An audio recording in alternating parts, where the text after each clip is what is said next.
ان الذين قالوا ربنا الله ثم استقاموا تتنزل عليهم الملائكة الا تخافوا ولا تحزنوا وابشروا بالجنة التي كنتم توعدون. بے شک وہ لوگ جنہوں نے کہا کہ اللہ ہمارا رب ہے. سوال یہ پیدا ہوتا ہے کہ کیا ہم ان لوگوں میں شامل ہیں جو ایسا کہتے ہیں؟ کیا ہمارا قول بھی یہی ہے؟ یقیناً ہم سب یہ کہہ دیں گے کہ ہاں ہم بھی یہ کہتے ہیں، لیکن کیا واقعی جب ہم کہتے ہیں تو اس کو سمجھتے بھی ہیں؟ یہ کہنا کہ ربنا اللہ، اللہ تعالی کے ساتھ گہرے تعلق کا اظہار ہے. یہ صرف چند الفاظ کی تکرار نہیں، یہ کوئی معمولی قول نہیں. جو شخص یہ کہتا ہے کہ ربنا اللہ، اللہ ہمارا رب ہے، پھر اس کے سارے معاملات رب کی مرضی کے مطابق ہوتے ہیں، پھر اس کا اپنے رب کے ساتھ شدید گہرا تعلق ہوتا ہے. وہ اپنی خوشی میں، اپنے غم میں، اپنے دکھ میں، اپنی پریشانی میں رب ہی کی طرف لوٹتا ہے، کیونکہ ربنا اللہ ہے. اور رب کا معنی آپ سب جانتے ہیں کہ کیا ہوتا ہے، جو پرورش کرتا ہے، جو ذرے سے کمال تک پہنچاتا ہے، جو سب کچھ کر سکتا ہے. تو اللہ کو رب کہنا کوئی معمولی جملہ نہیں ہے، اور پھر صرف کہنا نہیں، اس کو ماننا بھی. ذرا سوچئے اپنی روزمرہ زندگی کے حالات کو، ذرا ڈالیے نظر ایک اپنی مشکلات پر، اپنی الجھنوں پر، اپنی پریشانیوں پر. کس کس موقع پر، کس کس مشکل کے حل کے لیے واقعی اپنے رب کو رب مانا اور رب ہی سے مدد لی اور اسی کی طرف رجوع کیا، اور اس یقین کے ساتھ کہ وہ سب کچھ کر سکتا ہے. انبیاء علیہم السلام تو اپنے غم، اپنے دکھ، اپنے شکوے، اپنے سب کچھ اپنے رب ہی کے سامنے کرتے تھے. ہمارا طرز عمل کیا ہے؟ جب ہم پر کوئی مشکل آتی ہے تو ہم کس کی طرف دیکھتے ہیں؟ جب ہمیں کوئی بات سمجھ میں نہیں آتی تو ہم کس سے مدد لیتے ہیں؟ رب وہ نہیں جو صرف رزق دیتا اور ہمیں صبح شام کھانے کو دے رہا ہے. رب تو انسان کی صرف جسمانی نہیں، اس کی روحانی، اس کی جذباتی، اس کی ساری کی ساری مشکلات میں اس کو رزق فراہم کرتا ہے. یعنی رب صرف کھانے پینے کا رازق نہیں ہے، رب تو انسان کو انتہائی دکھ، تکلیف اور پریشانی کے موقع پر وہ روحانی غذا دیتا ہے جو مانگنے والوں کو ہی ملتی ہے اور جو تعلق رکھنے والوں کو ہی ملتی ہے. اور واقعی جو یہ کہتے ہیں کہ اللہ ہمارا رب ہے، تم استقاموا، انہیں استقامت نصیب ہوتی ہے. جب یہ استقامت نصیب ہوتی ہے تو اگلا انعام ملتا ہے، تتنزل علیہم الملائکہ، پھر ان کے دوست فرشتے بنتے ہیں. وہ ساری دنیا میں تنہا ہو کے تنہا نہیں ہوتے، وہ کسی بھی مشکل وقت میں نہیں گھبراتے. یہ صرف زبانی لپ سروس کرنے والوں کے اوپر نہیں اترتے کہ جو محض منہ سے بول دیں کہ ربنا اللہ اور اس کے بعد استقامت نام کی چیز نہ ان میں، اور پھر وہ توقع رکھ بیٹھے کہ ہمارے لیے فرشتے اترے، ہمیں فرشتوں کی تائید اور فرشتوں کی مدد حاصل ہو. جن کے اندر استقامت نہیں، جنہوں نے سوچ سمجھ کے نہیں بولا یہ ربنا اللہ، ان کے لیے یہ سب کچھ اگلا نہیں. پھر ثم استقاموا، استقامت جم جانا، دنیا ادھر سے ادھر ہو جائے لیکن اپنے نظریے اور اپنی سوچ میں جو اللہ کے ساتھ تعلق ہے، اس میں اللہ کی عبادت میں، اللہ کے دین کی خدمت میں، اپنے مشن میں ایک بال برابر بھی لرزش نہ آنا. کسی بھی امتحان کے موقع پر، کسی بھی مشکل کے موقع پر جمے رہنا. ایسے لوگوں کو پھر تتنزل علیہم الملائکہ، ان کے پاس فرشتے واقعی آتے ہیں. پھر واقعی ان کی یہ کیفیت ہوتی ہے کہ اللہ تخافوا ولا تحزنوا. کس بات کا خوف، کس بات کا غم؟ وہ ہے حقیقی معنوں میں خوف اور غم سے اوپر اٹھنے والے. پھر بڑے سے بڑا حادثہ، بڑے سے بڑا نقصان، بڑی سے بڑی پریشانی ان کے اندر نہ کوئی خوف پیدا کرتی اور نہ غم، کیونکہ جو ہی کو خوف کی لہر آتی ہے فوراً اپنے رب کی طرف رجوع کرتے ہیں. کوئی غم کی بات سنائی دیتی ہے فوراً اپنے رب کی طرف رجوع کرتے ہیں. ان کو وہاں سے ایسی روحانی غذا ملتی ہے کہ پھر کسی اور چیز کی ضرورت بھی نہیں رہتی. وَأَبْشِرُوا بِالْجَنَّةِ الَّتِي كُنْتُمْ تُوعَدُونَ. اور ہر حال میں استقامت اختیار کرنے والوں کے لیے ہی پھر کیا ہے؟ جنت کی خوشخبری ہے کہ دنیا میں جو بھی تکلیف آئے گی، اگر کانٹا بھی چبھے گا، کوئی بھی ناگوار صورت پیش آئے گی، کوئی بھی خواہش کے خلاف، کوئی بھی مرضی کے خلاف، تو کیا ہوگا؟ سب صلہ آخرت میں محفوظ ہے. جب رب نے ساری راحتیں وہاں رکھ دی اور بتا دیا کہ رستہ بڑا مشکل ہے، کٹھن ہے، تکلیف دہ ہے. حفت الجنت بالمکارہ، جنت تو گھیر ہی ناپسندیدہ چیزوں سے دی گئی ہے. یہ ہو نہیں سکتا کہ کوئی جنت کے رستے کا مسافر ہو اور اس کے رستے میں پھر ناپسندیدہ چیزیں نہ آئیں، اس کی مرضی کے خلاف چیزیں نہ آئیں، اس کی پسند کے خلاف باتیں نہ ہوں. لازم ہے، یہی راستہ جنت کا راستہ، اس کے بعد کچھ نہیں، کوئی دوسرا راستہ ہے ہی نہیں جنت میں جانے کا.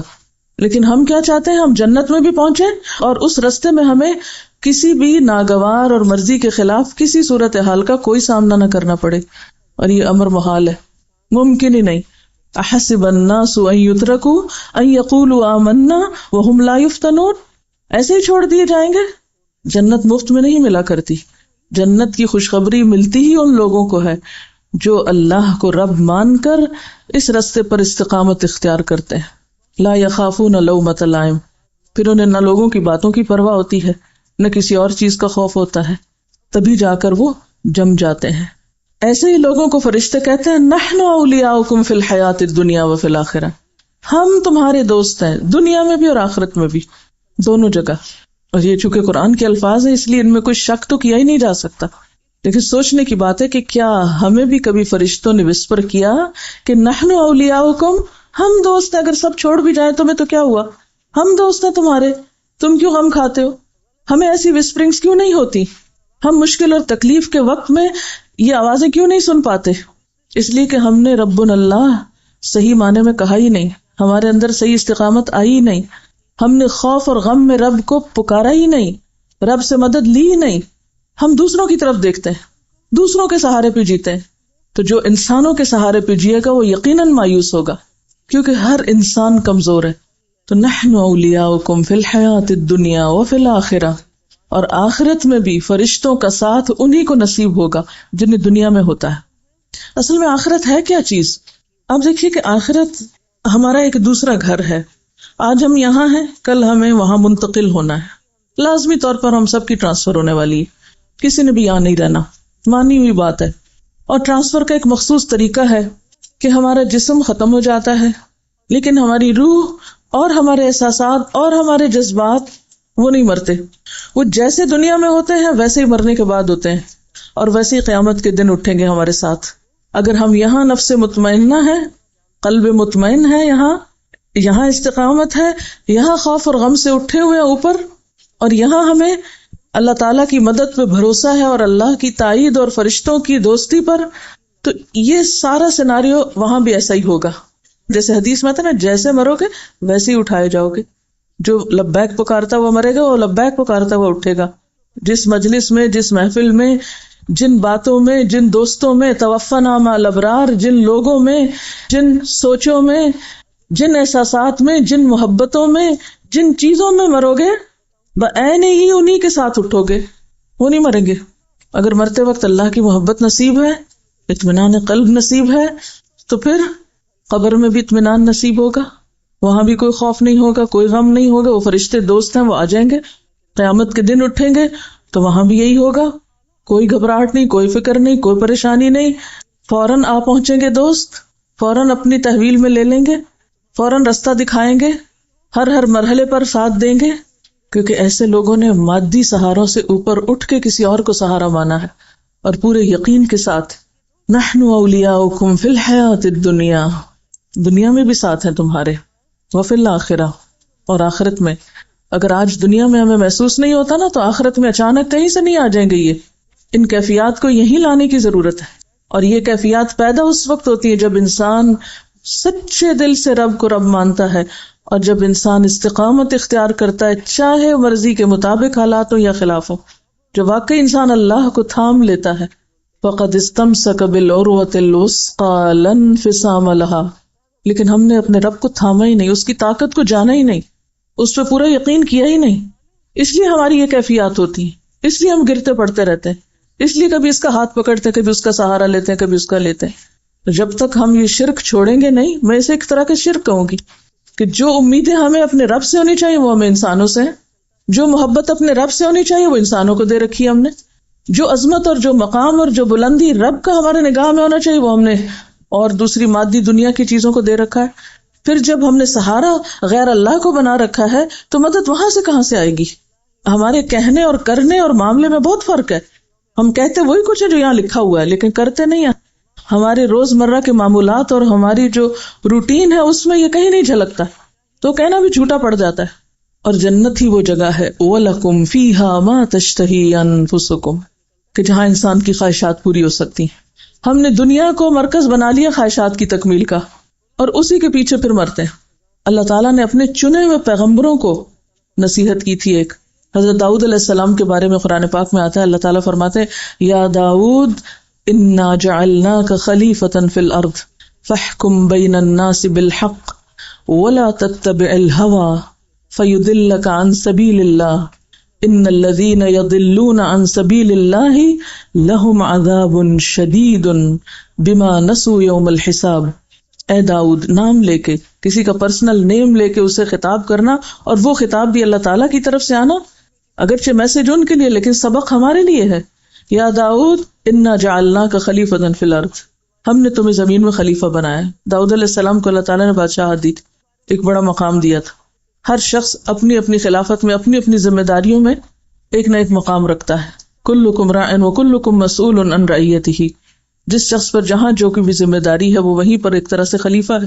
ہر انسان خلیفہ ہے زمین میں، کسی کا مقام بڑا ہے اور کسی کا چھوٹا ہے، لیکن معاملہ کسی نہ کسی طرح ملتا جلتا ہی ہے۔ تو انا جعلناک خلیفۃ فی الارض، جو بھی کوئی ذمہ داری انسان کو ملتی ہے، چاہے وہ بحیثیت طالب علم کی ہو، بحیثیت استاد کی ہو، کسی بھی طرح سے، وہیں سے انسان کا امتحان شروع ہو جاتا ہے۔ فاحکم بین الناس بالحق، انسانی معاملات میں حق کا ساتھ، حق بات، ولا تتبع الہوی، خواہشات نفس کی پیروی نہیں۔ داؤد علیہ السلام پیغمبر بھی ہیں، بادشاہ بھی ہیں، ایسے دو مقام بہت کم لوگوں کو ملے ہیں۔ ان کو کہا جا رہا ہے ولا تتبع الہوی، خواہش نفس کی پیروی نہ کرنا۔ کیوں؟ فیضلک عن سبیل اللہ، جب دل کی ماننا شروع کرو گے اللہ کا رستہ گم ہو جائے گا، صحیح رستہ نہیں ملے گا، اور نتیجہ کیا ہوتا ہے؟ ان الذین یضلون عن سبیل اللہ، جو لوگ اللہ کا رستہ کھو بیٹھتے ہیں، لہم عذاب شدید، چاہے ماضی میں وہ کیسے بھی نیک رہے ہوں، لہم عذاب شدید۔ کیوں؟ بما نسوا یوم الحساب، ساری خرابی یہاں سے آتی ہے کہ انسان حساب کتاب کا دن بھول جاتا ہے، اور جب حساب کتاب کا دن بھول جاتا ہے تو پھر باقی کیا رہ جاتا ہے انسان کے پاس؟ جو دل میں آئے کرو۔ تو خواہشات نفس کی تکمیل یہاں نہیں وہاں ہی ہو سکتی۔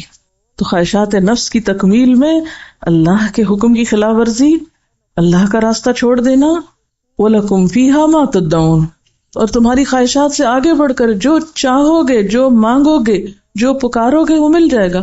اب آپ کمپیئر کر لیں، یہ دنیا کی زندگی کتنے دن کی، کتنے سال جئیں گے؟ اگر ہمیں کسی معاملے میں کچھ کمی لگ بھی گئی، کچھ کمی ہو بھی گئی ہمارے ساتھ، ہمیں وہ سب نہیں ملا جو ہم چاہتے ہیں، جو ہماری خواہشات ہے، جو ہماری مرضی ہے، تو بھی کتنے دن یہاں رہنا ہے۔ جب ہم دنیا کو جنت بنانے کے پیچھے لگ جاتے ہیں، اور دنیا کو جنت بنانے کا مطلب کیا ہے؟ خواہشات نفس کی پیروی، کہ ہر وہ چیز ہو جو ہمارا دل چاہتا ہے، ہمیں ہر وہ چیز مل جائے جس کی ہم طلب کرتے ہیں۔ وَلَكُمْ فِيهَا مَا تَدَّعُونَ، یہ تو صرف آخرت میں ہو سکتا ہے، صرف جنت میں ہو سکتا ہے، ہم اسے دنیا میں کرنا چاہتے ہیں۔ جب وہ نہیں ہو پاتا پھر فرسٹریشن کا شکار ہوتے ہیں، اور یہیں سے پھر استقامت میں خلل آتا ہے، یہیں سے پھر رب پر بھروسہ ختم ہوتا ہے، یہیں سے پھر انسان خوف اور غم سے نجات نہیں پا سکتا۔ تو سب سے بڑھ کر نزلا من غفور الرحیم، اللہ کو رب کہنے والوں کے لیے غفور الرحیم کی طرف سے ایک خاص میزبانی، وہ رحمان کے مہمان ہوں گے۔ آپ دیکھیے کہ دنیا میں دنیا کے بادشاہ یا دنیا کے بڑے لوگ کس کو اپنا مہمان بناتے ہیں؟ چور ڈاکو کو، ہر غلط کار کو، ہر ایرے غیرے کو، ہر راہ چلتے کو۔ اگر دنیا میں کسی بڑی شخصیت کا مہمان بننے کے لیے کچھ کوالٹیز چاہیے، تو اللہ کا مہمان بننے کے لیے کچھ بھی نہیں چاہیے، جتنی چاہو اس کی نافرمانی کرو اور پھر کل جا کے اس کے مہمان بن جاؤ۔ یہ کیسے ممکن ہے؟ وہ اپنے چنے ہوئے لوگوں کو جو اس کی مرضی کے مطابق زندگی بسر کرتے ہیں، ان کو اپنا مہمان بنائے گا، ان کی میزبانی کرے گا۔ اور اس کے لیے نسخہ کیا ہے؟ وَمَنْ أَحْسَنُ قَوْلًا مِّمَّنْ دَعَا إِلَى اللَّهِ، بہترین طریقہ اللہ کی طرف لوگوں کو بلانا، لوگوں کو اللہ سے جوڑنا، اور یہ ہر انسان کی ضرورت ہے۔ یہ کون کر سکتا ہے؟ وہی کر سکتا ہے جس نے کہا ہو ربنا اللہ، جس نے خود رب کو پا لیا، جو خود رب کو پہچان چکا ہو۔ جس نے خود اس کو نہیں پہچانا وہ دوسروں کو کیا پہچان کرائے گا؟ یہ کام کوئی ٹیکنیکل قسم کا کام نہیں ہے، کوئی مشینی عمل نہیں ہے، یہ کام وہی کر سکتا ہے جس نے خود کر رکھا ہو اپنی ذات میں، جس نے خود کو اپنے رب سے جوڑ رکھا ہو، وہی اس بہترین کام کے قابل ہے۔ اور جو خود ڈگمگایا ہوا ہو، جس کے اپنے اندر استقامت نہ ہو، اور جو خود غیر اللہ کی محبت کا شکار ہو، وہ کس طرح رب سے جوڑ سکتا ہے کسی کو؟ وَمَنْ أَحْسَنُ قَوْلًا مِّمَّنْ دَعَا إِلَى اللَّهِ وَعَمِلَ صَالِحًا، اور پھر جس کا عمل صالح ہو. وقال اننی من المسلمین، اور جو برملا کہتا ہو کہ میں مسلمان ہوں، اسے اپنے مسلمان ہونے پر کوئی شرمندگی نہ ہو، اسے اپنے اسلام سے کوئی خوف نہ ہو، کوئی ندامت نہ ہو. اور یہ بھی صرف قول نہیں ہے، وقال اننی من المسلمین، یہ صرف ایک ڈکلریشن نہیں ہے، بلکہ وہ عمل سے ثابت کرتا ہوں کہ میں ایک مسلمان ہوں، میں اپنے رب کے سامنے سرنڈر کرتا ہوں، میں ہر حال میں اپنے رب ہی کا تابع دار ہوں، اسی کا وفادار ہوں. سب سے زیادہ کرم اور مہربانی تو اس کی ہے مجھ پر، لہٰذا میں بھی سب سے زیادہ اسی کے آگے سر جھکانے والا ہوں. اور پھر انسانوں کے ساتھ معاملات میں وَلَا تَسْتَوِي الْحَسَنَةُ وَلَا السَّيِّئَةُ، دونوں طرح کے رویے سامنے آئیں گے، اچھائی بھی آئے گی، برائی بھی آئے گی.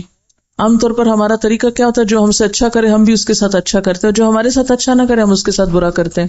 یہ قرآن کہتا ہے کہ وَلَا تَسْتَوِي الْحَسَنَةُ وَلَا السَّيِّئَةُ، حسنہ اور سیئہ، اچھائی اور برائی برابر نہیں ہوا کرتی.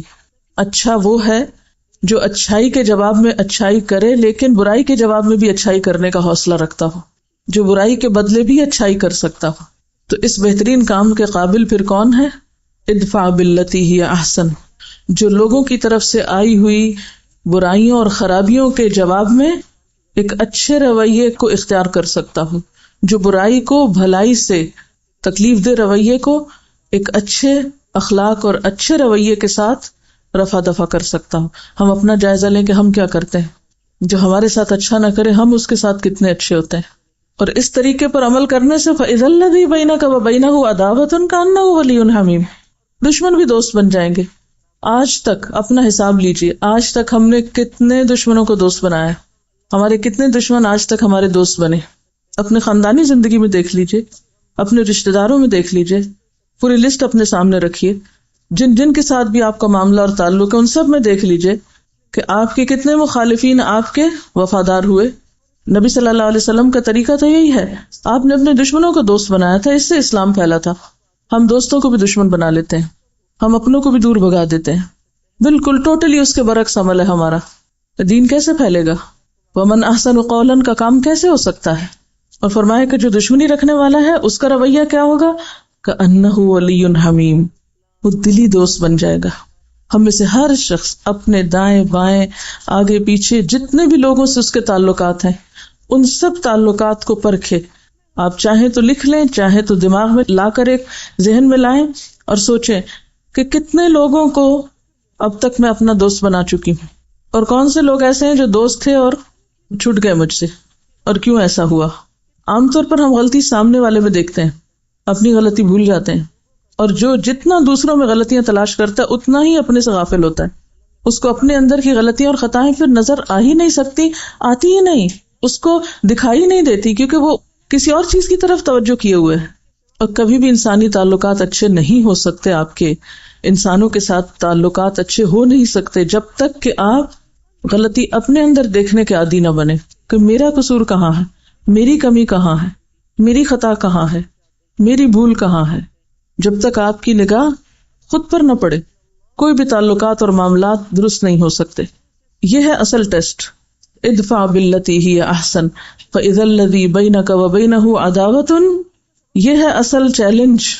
عداوت والوں کے ساتھ یا عداوت کو کس میں بدلنا ہے؟ کأنہ ولی حمیم، صرف اچھے تعلقات میں بھی نہیں، ولی حمیم بننا ہے، ولی حمیم بنانا ہے، دلی دوست، گہرا دوست.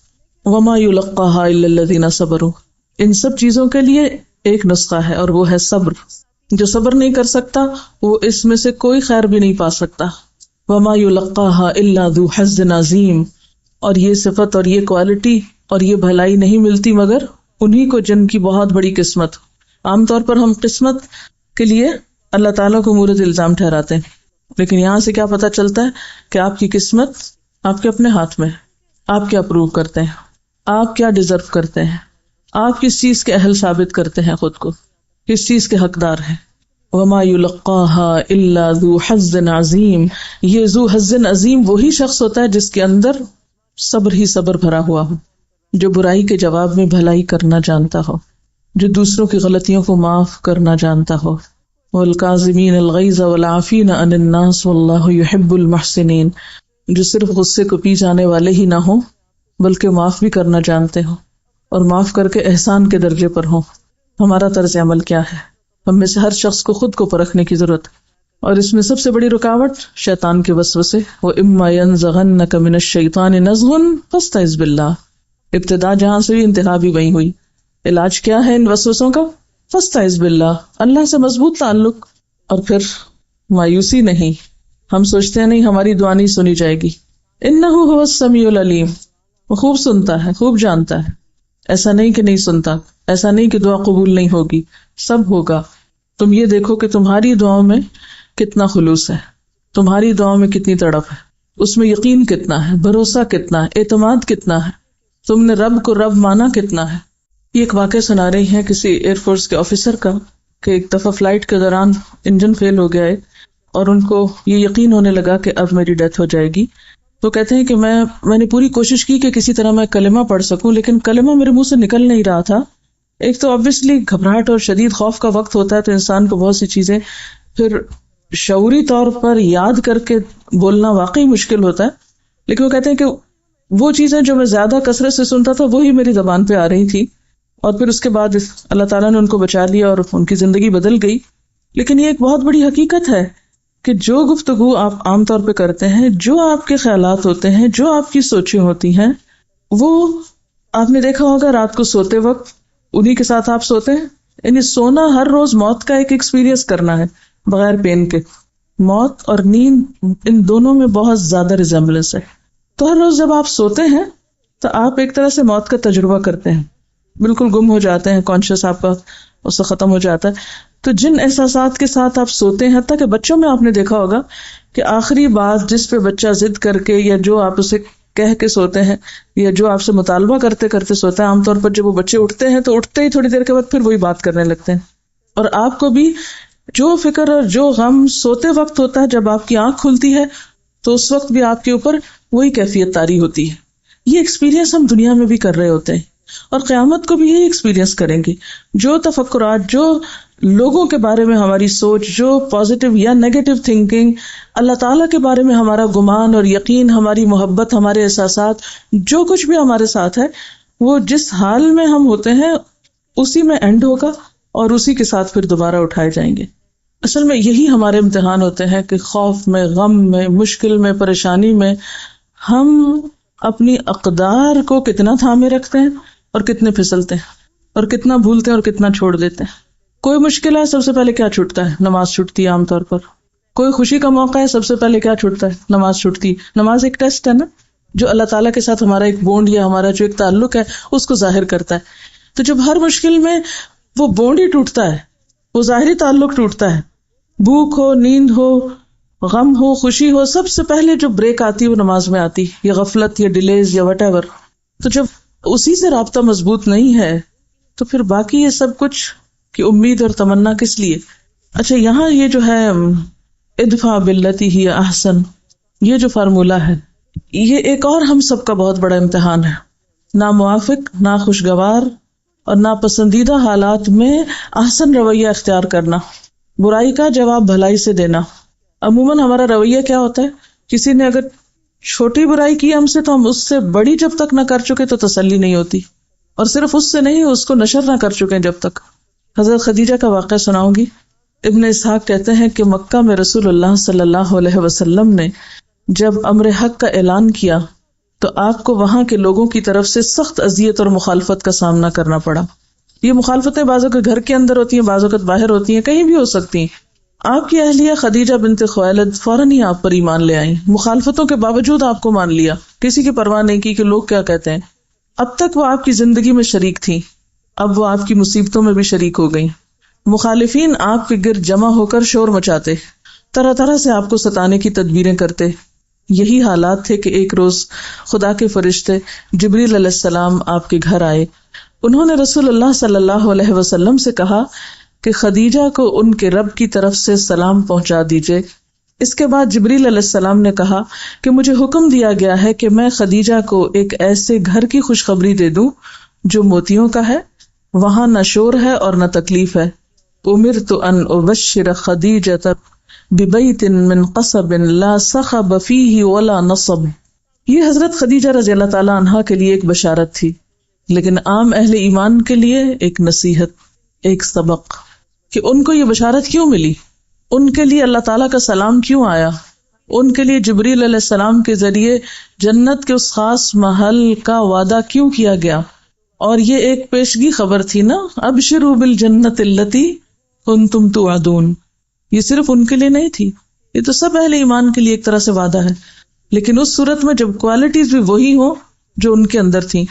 یہ ہم سب کو کامیابی کا ایک رستہ دکھاتا ہے کہ کامیابی کا رستہ ہے کہاں سے.